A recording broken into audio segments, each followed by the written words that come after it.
Yung mga gulay na yan, para lang sa hampas lupa. Sa mga dukha na katulad mo. Pasensya na po ha. Hindi niyo po ba alam na ako po yung kapatid ni Kuya Francis? Hindi ka gagamit ng shower! Hindi ka gagamit ng aircon! Pati ng washing machine!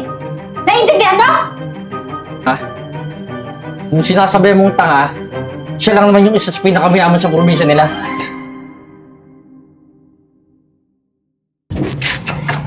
Jay, pasok ka muna. Ay, naku kuya ha? Grabe pala, napakalaki pala nitong bahay mo. Tsaka namamangha ako sa mga building dito sa Maynila. Grabe, ang lalaki, ang tataas. Oh, tsaka pala kuya. Eto, meron akong dalang mapasalubong na pananim na gulay. Ayan oh, tingnan mo oh. Tsaka may mga luya. Eto, gabi. Yan oh. Alam mo Jay, tamang-tama. Alam mo naman dito sa Maynila mahal yung mga gulay. Tsaka, ano bang gusto mo? Gusto mo ng juice? Tubig na lang muna kuya. Tubig? Sige, kukunan kita. Sige kuya, salamat ha. Liliit ng gabi na kinuha ni mama. Ay, ni Lola. Ayan oh, napaka-presko pa ng mga... Hoy, sino ka? Hoy! Badyaw ka. Pero paano ka nakapasok dito? Ha? Tingnan mo nga yung mga dala mo. Ano yan? Gulay? Hoy! Hindi kami kumakain dito ng gulay. Karne kinakain namin. Yung mga gulay na yan, para lang sa hampas lupa. Sa mga dukha na katulad mo. Pasensya na po ha. Hindi niyo po ba alam na ako po yung kapatid ni Kuya Francis? Sandali lang po. Kayo po ba yung asawa po niya? Hoy, tumigil ka. Walang kapatid si Francis na ganyan yung mukha. Tignan mo nga, ang pangit-pangit mo. Hoy, si Francis, mukhang mistiso. Ikaw ano? Mukhang negro. Kung magsalita. Tsaka ako yung asawa. Kaya wala kang pakialam. Kaya ikaw, umalis ka dito. Dito na po kasi ako titira. Tsaka nasabi ko na din po sa kapatid ko. Ano? Dito ka titira? Ang kapal talaga ng mukha mo. Francis! Francis! Jay, tubig mo pala. Ano to, ha? Ba't hindi mo sinabi na pupunta dito yung kapatid mo at dito natitira? Ha? Wala ka na magrespeto sa akin bilang asawa mo? Kung sino-sino yung pinapapunta mo dito? Tapos ngayon ano? Dadagdag pa to para palamunin? Pasensya ka na Eden. Hindi ko agad nasabi sa'yo. Tsaka, biglaan din kasi yung papunta ng kapatid ko dito Hoy! Babakasyon lang sana siya. Ano biglaan? Sabi nga niya dito na siya titira. So, ibig sabihin, alam mo na. Ay no? May dala ng gamit? Eden, hindi naman yan titira dito pang habang buhay. Hoy! Huwag mo nga akong gawing tanga. Ganun pa rin yun. Habang nandito to nakatira, magiging pabigat to. Kaya kung hindi mo to papaalisin, gagawin kong miserable yung buhay niya dito.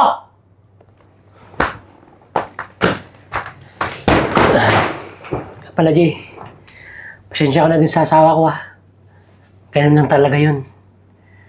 Medyo mungangera Alam mo, sa susunod, kung mag-aasawa ka, humanap kayong maliit na bibig Ikaw talaga kuya. Huwag mong gayahin yung kuya mo. Kuya, puro kakalukuhan Mas mabuti pa Jay. Lutuin na lang natin yan. Nga pala, pwede ba ikaw na lang magluto? Namiss ko gusto yung luto mo Sige kuya, ako bahala. Tsaka, fresh na fresh pa to kasi galing pa to ng Pagadian City. Tara na. Tara na.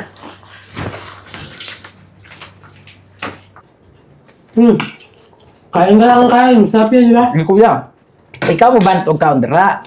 Kabalo ko, miss mo na talaga tong pagkaing probinsya, lalo na yung mga gabi.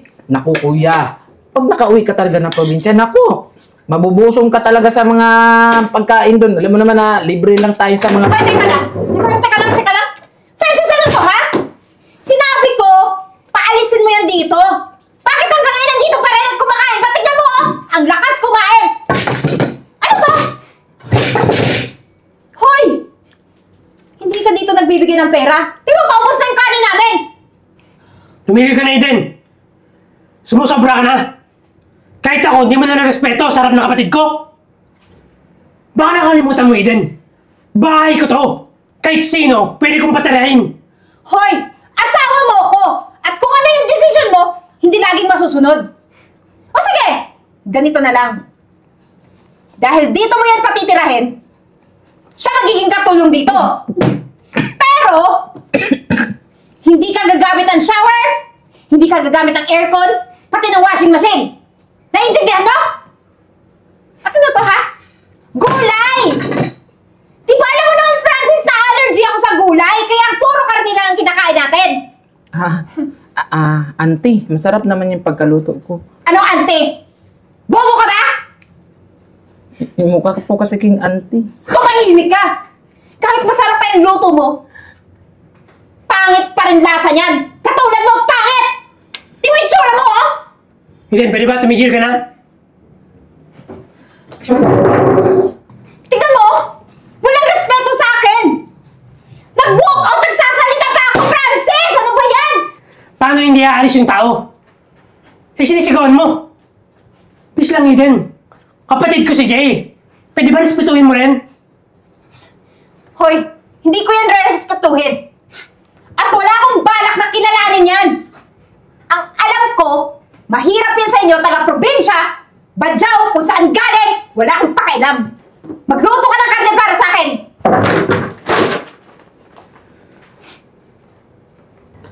Maganda mag-phone dito. Tao.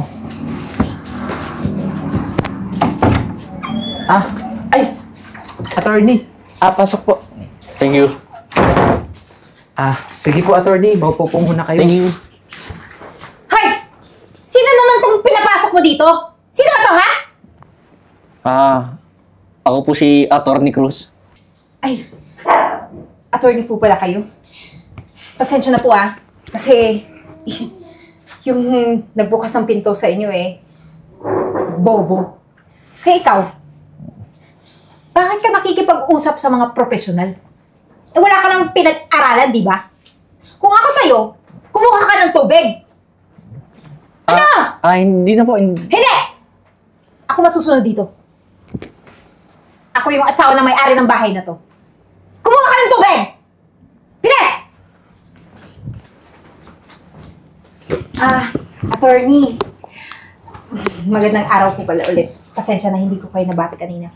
Ano po pala yung pakay nyo dito? Si Oh, Francis. Tony, kumusta ka na? Ayos naman. Ano po bang sadya natin? Attorney ba? Ay!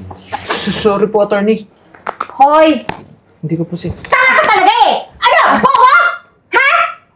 Kaya ayaw ko sa'yo dito Kasi, ang dapat sa'yo probinsyano, nandun na sa bundok, sa bukid! Ha? Nag-aararo! Tanga! Tingnan mo! Nabasa si attorney!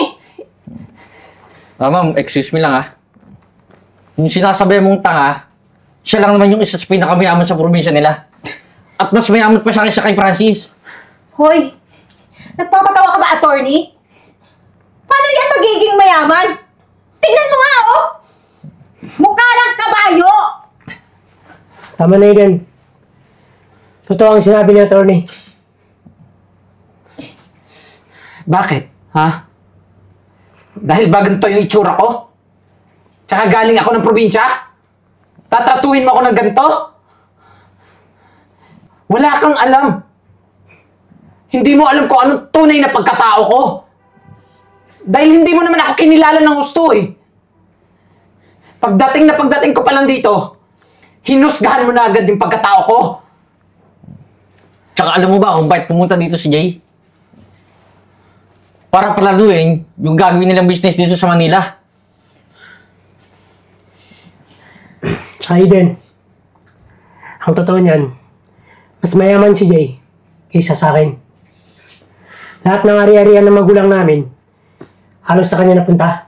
Teka, magkapatid kayo. Pero ba't ganun yung pagkakahati ng ari-arian? Ampun lang ako, Eden. Si Jay ang anak ng magulang namin. Tsaka, itong bahay na to, bahay ito mismo ni Jay. At nakikitira lang ako dito. Ano? Sa tagal nating pagsasama, ngayon mo lang sinabi, ha? Jay, pasensya na. Sorry. Kasi hinusgahan kita. Sorry? Ngayon ka magsusorry sa akin. Kasi nalaman mo na mampera ako.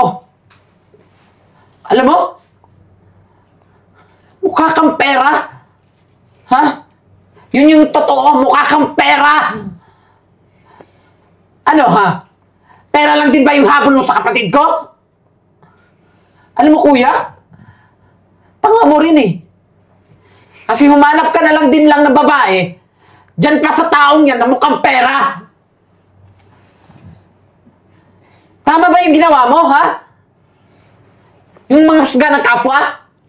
Yung mga maliit? Eh, humingi na ako sa'yo ng sorry, di ba? Bakit hindi mo na lang tanggapin? Para magbati na tayo. Ano kuya? Gugustuhin mo pang makasama yung babaeng yan? Na ganyan yung ugali? Mapagbataas? Mapanghusga? Alam mo, Aiden, nung kumakain kami kanina, pinalagpas ko yun. Pero ngayon, yung nilalait-lait mo yung kapatid ko sa harap ni attorney, talagang hindi ko yung palalagpasin. Teka, anong ibig mo sabihin, ha? Kunin mo na lahat ang gamit mo at umalis ka na. Jay, maawa ka sa akin. Di ba bahay mo to? Huwag mo akong palayasin. Wala akong ibang mapupuntahan. Wala akong pakialam. Tsaka wala kami pakialam. Mas hindi namin gugustuhin kung manatili ka dito sa bahay. Lalo na wala kang utang na loob. So, tutulungan niyo ko. Ha? Humanda kayo. May araw din kayo!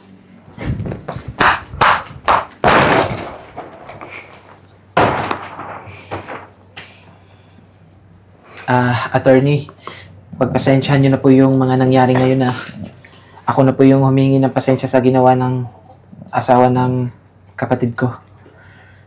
Siya nga pala, attorney, bago po ang lahat.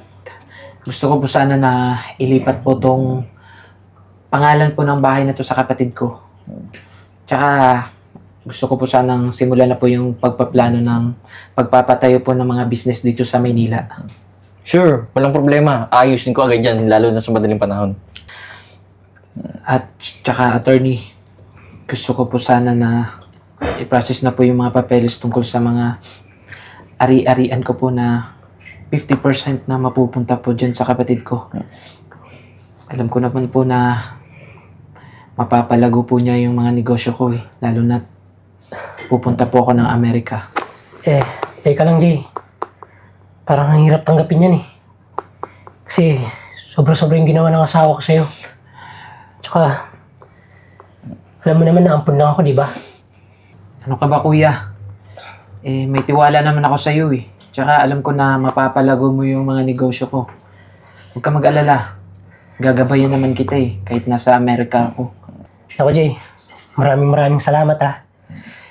Ayan mo, hindi ko sasayangin yung tiwala mo.